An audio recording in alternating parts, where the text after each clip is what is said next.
हमें परिवर्तन की जरूरत है। हम सुधाकर सिंह के साथ हैं। मुद्दा हमारा परिवर्तन होगा, क्योंकि हम 20-25 सालों से देख रहे हैं यहाँ आज तक के कोई भी सांसद जो बने हैं बीजेपी के, वो कुछ नहीं किए हैं। इस बार परिवर्तन चाहते हैं, ताकि बीजेपी का तो करीब 20 साल से यहाँ से लोकसभा हर बार जीत के जाते हैं, लेकिन जो भी वादा करते हैं कुछ होता नहीं है पूरा।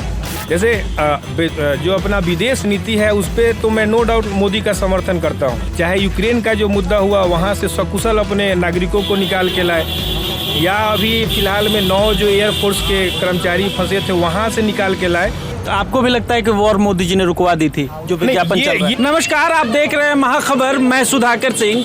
हम लगातार समझने की कोशिश कर रहे हैं कि बक्सर में इस बार माहौल क्या है। इस बीच आप देख सकते हैं हमारे पीछे चाय की टफरी है और चाय पे हम चर्चा करने के लिए बैठे हैं और समझने की कोशिश करते हैं कि इस बार युवा किसको मतदान करेगा, इस बार जनता किसको सराखों पर बिठाएगी। क्योंकि जनता जनार्दन ही है जिनके वोट से ये प्रतिनिधि चुने जाएंगे और फिर जाकर देश के बड़े सदन में अपनी बातें रखेंगे, जनता के हित की बातें रखेंगे। यही समझने के लिए हम यहाँ बक्सर के एक अंबेडकर चौराहे पर मौजूद हैं। हम चाय की चुस्की ले रहे थे, अपने यहाँ जो भी लोग बैठे हुए थे, और हम समझने की कोशिश करेंगे, आपकी भी बातचीत कराएंगे। और भैया थोड़ा अपना आवाज़ कम करिएगा। तो हम लोग यहाँ समझने की कोशिश करेंगे, हम बात भी कराते हैं। कई युवा साथी हमारे साथ बैठे हुए हैं। आप अपना नाम बताएं। मनीष कुमार।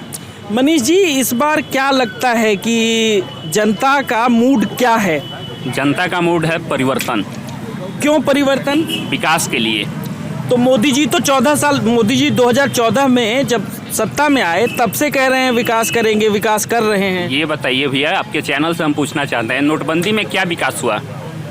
नोटबंदी मुद्दा जो था उसमें क्या विकास हुआ? तो वो तो कह रहे हैं कि देश सुरक्षित हाथों में है, मजबूत हाथों में है, देश की सीमाएं मजबूत हाथों में है, इसके लिए वोट करें। किस सेंस से मजबूत हाथों में है, आप बताइएगा हमें। देश को खतरा कब था? जब कांग्रेस की सरकार थी। क्यों? उस समय क्या आतंकवादी हमारे पे हमले कर रहे थे? हाँ, आतंकवादी हमले देश में बहुत थे, मोदी जी के आने से कम हो गए। नहीं, ऐसा कुछ नहीं है, ऐसा कुछ तो नहीं है। तो आप इस बार किस मुद्दे पर वोट करेंगे, मुझे ये बताएं। हमें परिवर्तन की जरूरत है। हम सुधाकर सिंह के साथ हैं। सुधाकर सिंह के साथ? हाँ। सुधाकर सिंह ही क्यों? सुधाकर सिंह क्योंकि वो बक्सर के बेटा हैं, बक्सर के माटी हैं जी, इसलिए उनको हम वोटिंग करेंगे। मतलब इस बार बाहरी भीतरी का हाँ चलेगा। ठीक है, हम दूसरे भाई के पास चलते हैं। आप अपना नाम बताएं। सुमित यादव। सुमित जी, इस बार आप युवा हैं, मतदान के आपके मुद्दे क्या होंगे? मुद्दा हमारा परिवर्तन होगा, क्योंकि हम 20-25 सालों से देख रहे हैं यहाँ आज तक के कोई भी सांसद जो बने हैं बीजेपी के, वो कुछ नहीं किए हैं। हाँ, अश्विनी चौबे जी एक पुल बनाए हैं, जो हमारे गुड़ी पे जो है 11 नंबर लग के बाद वहाँ पुल बनाए हैं। उस पुल पे जो चढ़ते हैं और 5 लोग रोज गिरते हैं, वो जो कि काफ़ी बेकार, वही विकास दिख रहा है, और तो उनका कुछ भी यहाँ विकास नहीं दिख रहा है। तो हम लोग चाहते हैं कि इस बार परिवर्तन होगा और हम लोग सुधाकर सिंह के साथ हैं और रहेंगे। तो परिवर्तन होगा, तो इसी परिवर्तन के आगे बढ़ाते हुए परिवर्तन की कड़ी में अश्विनी चौबे जी का टिकट काट दिया गया है, भाजपा ने काट दिया। तो अब क्या मुश्किल है? क्यों नहीं मुश्किल है, ये भी बाहर के हैं, वो भी आएंगे, अपना जाएंगे। यहाँ जो रहेगा वही तो हमारे समस्याओं को समझेगा और समाधान निकालेगा। तो हमें आशा है ये हमारे समाधान को निकालेंगे, और लग रहा है क्योंकि इनको कार्यों को देखते हुए ये हमें विश्वास हो गया है कि ये हमारे भी करेंगे, कार्य करेंगे हमारा। अच्छा, मुझे एक चीज़ बताइए कि मोदी जी विकास कर रहे हैं 2014 से लगातार देश में, उनका कहना है कि हम विकास कर रहे हैं। उनका अब ये भी कहना है कि अगर देश में कांग्रेस आ गई तो इस देश में जो संपत्ति है देश की, उस पे मुसलमानों का हक हो जाएगा। नहीं, ऐसा तो कुछ नहीं है। अब यहाँ ये बातें बिल्कुल गलत है, इस बात को हम विरोध करते हैं। नहीं, ये बहुत गलत बात है, गलत ऐसा कुछ नहीं है। अच्छा, रोजगार, महंगाई, ये सब मुद्दा है देश में? क्यों नहीं है, बहुत है। आप क्या करते हैं? हम तो अभी ठेकेदारी करते हैं, बिजनेस में अपना जिम है हम लोग का जी, चलाते हैं। लेकिन मजबूरी इतना है कि पूछिए मत, नौकरी है ही नहीं, क्या करें, पढ़ लिख के हम ऐसे ही घूम रहे हैं। कितना पढ़े लिखे हैं आप? ग्रेजुएशन किए हुए? जी। आप अपना नाम बताएं। मुकेश यादव। मुकेश यादव। यादव जी, इस बार किनको चुनेंगे और क्यों चुनेंगे? इस बार परिवर्तन चाहते हैं, ताकि बीजेपी का तो करीब 20 साल से यहाँ से लोकसभा हर बार जीत के जाते हैं, लेकिन जो भी वादा करते हैं कुछ होता नहीं है पूरा। इस बार 20 सालों में अभी तक कुछ हुआ नहीं है। लेकिन इस बार हम लोग बक्सर के ही जो कि सांसद वो सांसद प्रत्याशी हैं सुधाकर सिंह, इसलिए उनको सपोर्ट करते हैं ताकि बक्सर के जो लोग रहेगा, ताकि जमीनी स्तर पे देखेंगे कि क्या क्या है क्या नहीं है। जो बाहरी लोग आते हैं, बाहरी लोग क्या देखेंगे, उनको पता ही नहीं है क्या इनके कमी है क्या नहीं है बक्सर में, उनको पता ही नहीं रहता है और जीत के चले जाते हैं और कुछ विकास नहीं हो पाता है। इसलिए हम लोग बक्सर के लिए बक्सर के सुधाकर सिंह को सपोर्ट करते हैं। भाजपा के लोग जो हैं वो कह तो रहे हैं कि बक्सर को काशी बना देंगे। नहीं, अभी तक तो 20 साल में तो नहीं बना के पाए हैं। बक्सर को बक्सर ही रहने दीजिए, हमारे बक्सर को बक्सर ही रहने दीजिए, काशी की जरूरत नहीं है क्योंकि हमारा बक्सर ही बहुत सुंदर है। इसी को बना दीजिए आप, तो बहुत है आपका। क्योंकि आपका काशी हम बनारस में देख लिए हैं। आप क्यूटो कहते थे, अरे क्यूटो क्या है, क्यूटो नहीं, उसको बनारस ही रहने दीजिए, उसको बनारस भी बना दीजिए कम से कम। नहीं बना पाए, अब क्या बना पाएंगे? 20 साल तो मौका दिया गया है ना आपको। आप क्या करते हैं?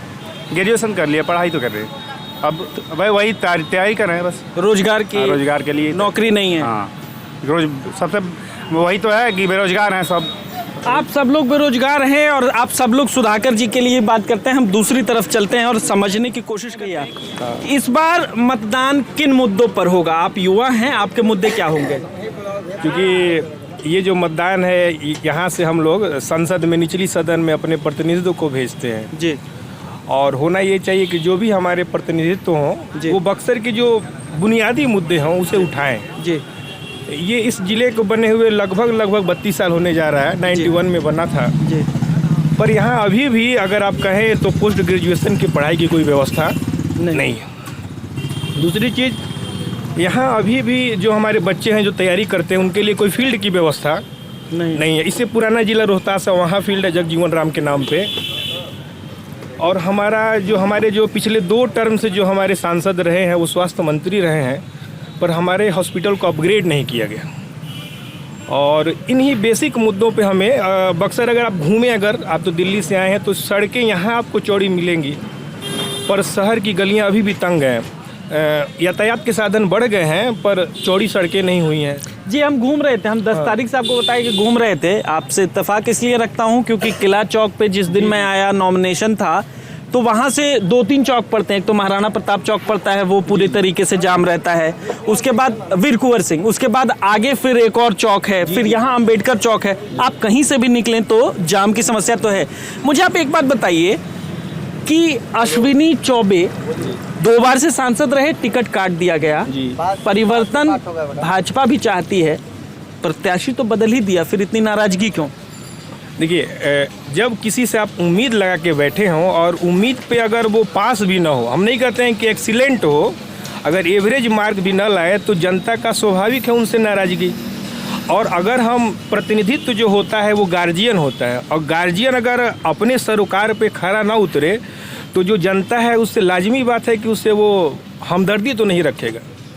इस बात को भांपते हुए जो यहाँ बीजेपी है वो अपना कैंडिडेट बदली, पर मुद्दा ये नहीं है कि कैंडिडेट को बदला जाए। मुद्दा ये है कि जो बक्सर के बुनियादी सवाल हैं उसे संसद में कौन उठाए।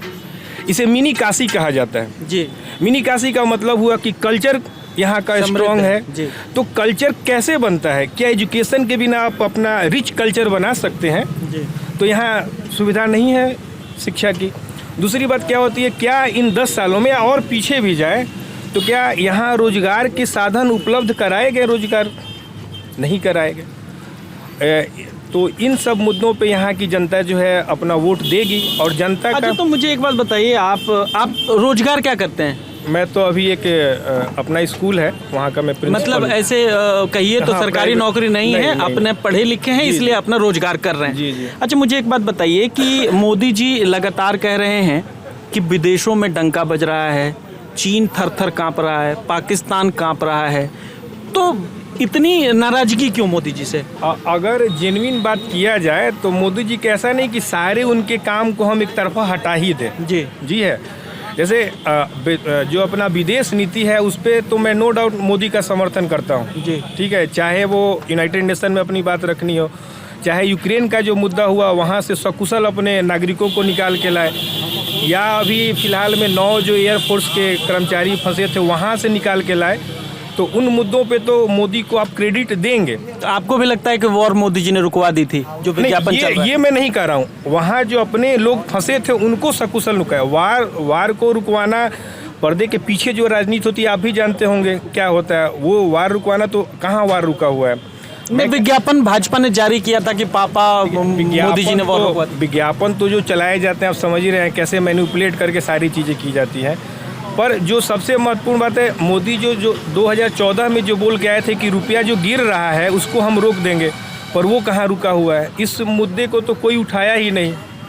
अभी 83 या 84 रुपया चल रहा है, कमज़ोर होते जा रहा है। पेट्रोल का दाम देखिए। तो इन मुद्दों पे तो विपक्ष को घेरना चाहिए था। कहाँ गया 56 इंच का सीना? किन मुद्दों पे मैं चुनाव करूँगा उसमें यही होगा कि कौन यहाँ के लोकल मुद्दों को हाउस में उठाए। जी ठीक है, अगर वो सुधाकर सिंह से अभी चूँकि यहाँ वो आए नहीं हैं, अगर प्रचार करने आएंगे तो उनसे भी बात होगी।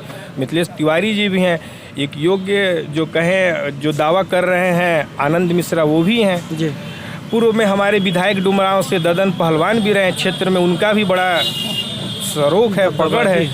तो सभी लोग अपनी बात कर रहे हैं, ठीक है ना। मैं बातचीत के स्तर पे आप तय करेंगे कि कौन ज़्यादा ताकतवर तरीके से सदन में अपनी बात रखे। हमें चाहिए क्या? जी ठीक है, संसद होता है क्या है, जनप्रतिनिधित्व तो होता है, हमारा अगुवा होता है। बिल्कुल, यहाँ के बेसिक जो मुद्दे हैं वहाँ सदन में रखे। जी, और मोदी जी से अवगत कराए कि ये बक्सर अगर मिनी काशी कहा जाता है तो काशी का आप देखें जीर्णोद्धार हो गया। जी, पर क्या बक्सर का जीर्णोद्धार हुआ?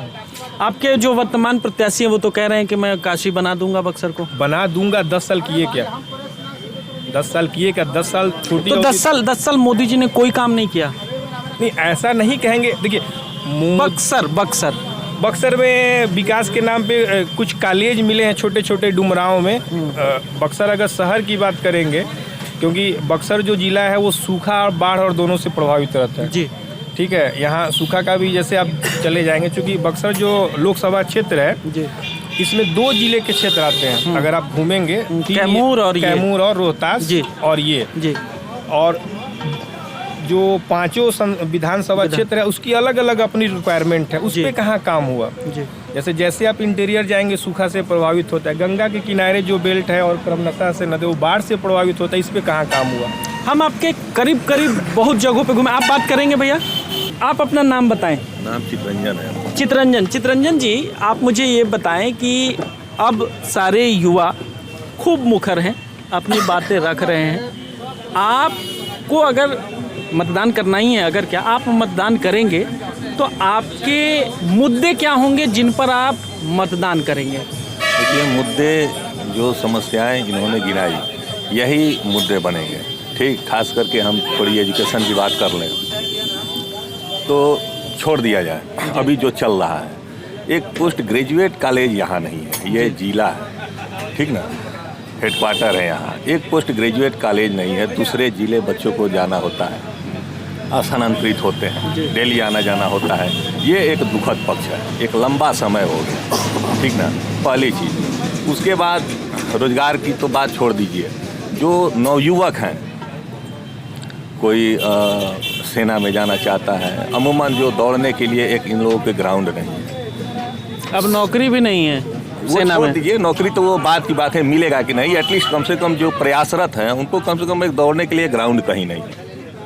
सांसद हो, विधायक हो, जो भी हो, चुनाव तो सांसद का है, कम से कम इतना मतलब ध्यान नहीं गया कि कम से कम एक ग्राउंड विकसित कर दे ताकि लड़के जो है कम से कम एटलीस्ट जो प्रयासरत हैं वो दौड़े कूदें। ये दुखद बात है। ये जिले भी नहीं है, मतलब एक दौड़ने का ग्राउंड तक नहीं है। अच्छा, आप मुझे बताइए कि 10 सालों के कार्यकाल 14 से 24 तक आपको लगता है कि मोदी जी जो वादे कर रहे थे उसमें फेल हैं? देखिए, ये बात थोड़ा सा हमें उचित नहीं लग रहा है, क्योंकि हम देखना चाहेंगे अपने आसपास, जी, ठीक ना। विदेश में क्या हुआ, बाहर क्या चल रहा है, इस पे उतना हम जानकारी नहीं रखते हैं। सुनी सुनाई बातों पे कहाँ से, हमारे पास तो वैसा कोई चीज़ है नहीं। जी, हम भी किसी माध्यम से ही ये बात, माध्यम कितने परिपक्व हैं थोड़ा सा इस पे हमें संदेह है, हम ये नहीं बता सकते हैं, ठीक ना। हम अपने आसपास के डेवलपमेंट को देखेंगे। आप अपना व्यक्तिगत ही बताएं। मैं अपने आसपास के डेवलपमेंट को देखता हूँ। अगर यहाँ चीज़ें रिफ्लेक्ट हो रही हैं तो हम समझ जाएंगे कि ये देश के पटल पे चल रहा है। जी, लेकिन चीज़ें हमें अपने, उन्होंने कहा ना कि एक औसत भी हमें नहीं दिख रहा है। औसत तो हम होनी इस चीज़ को कैसे मान लें? मीडिया की जहाँ तक बात करें, ठीक ना, ये एक बहुत बड़ा, आज के डेट में एक बहुत बड़ा डिसीजिव फैक्टर हो गया है।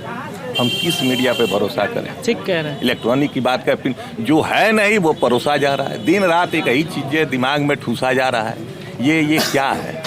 यही प्राथमिकता है देश की, यही एक समस्या रह गई है। जो पैसे जहाँ पर इन्फ्यूज करना है वो वहाँ करना ही नहीं है। मूल समस्या यही है। ये जिले का यही सब, हम अपने जिले की ही बात कर लें, ठीक ना। मैंने 2 बुनियादी बात बताए। एजुकेशन की बात, कम से कम एक हेल्दी, कम से कम जो बच्चे हैं दौड़ने कूदने वाले, इन सबों को कुछ एक ग्राउंड मिल जाए। कहीं आप पता लगा लीजिएगा कि ये क्या बच्चे दौड़ने के लिए कोई ग्राउंड है इन लोगों के लायक? अच्छा, एक सवाल का जवाब दे दीजिए। आप युवा हैं, लगातार 2 महागठबंधन और एनडीए 2 लोग चुनाव में हैं। महागठबंधन लगातार कह रहा है कि हम सत्ता में आएंगे तो रोजगार देंगे, 1 करोड़ रोजगार देंगे, महिलाओं को 8,000 हर महीने का भत्ता देंगे। ठीक है, बता रहे हैं। देखिए, ठीक है, वो अभी सत्ता से दूर रही है, ये सत्तासीन रहे हैं। जो गवर्नमेंट आ रही है, आखिर किस ग्राउंड पे आ रही है? मान लीजिए जो उनकी समस्याएं थी, जो कमियां थी, ये डेमोक्रेसी है, डिसीजन लोगों को ही लेना है, ठीक ना। और इस लोकतंत्र की ये यूँ कहे कि एक बहुत ही ये खूबसूरती है कि कांग्रेस ने क्या किया, जो समस्याएं उसने पैदा की, लोगों को लगा कि नहीं हमें गवर्नमेंट चेंज करना चाहिए, ठीक ना, तो उसने भाजपा को रखा। फिर भाजपा का 10 सालों का मूल्यांकन हो रहा है, लग रहा है कि नहीं ये बेहतरी नहीं किया, जिसने जो ये बात बोले थे उस पर ये खारा नहीं उतरी। बिल्कुल रिमोट हाथ में है, जनता को ही तय करना है। बात समझ रहे हैं कि नहीं? जी। अब बाकी अब वही कहा जाता ना कि कितना जनमत प्रशिक्षित है, और मीडिया अपना अगर ये रोल प्ले करते बेहतरी से, सही चीज़ों को दिखाना शुरू करते, सही लोगों से जो सैंपलिंग हो रही है, आखिर ये सर्वे हो रहा है, हो सकता है कि हम किसी पार्टी से सरोकार रखते हो, कैसे आप जानते हैं? नहीं समझ पाइएगा, बात समझ गए? हम गलत बात बोलना शुरू करते हैं, आप कैसे निर्णय ले पाइएगा? नहीं, जो बोलेंगे शब्दशः जाएगा, नहीं समझ पाइएगा, वो है ही नहीं।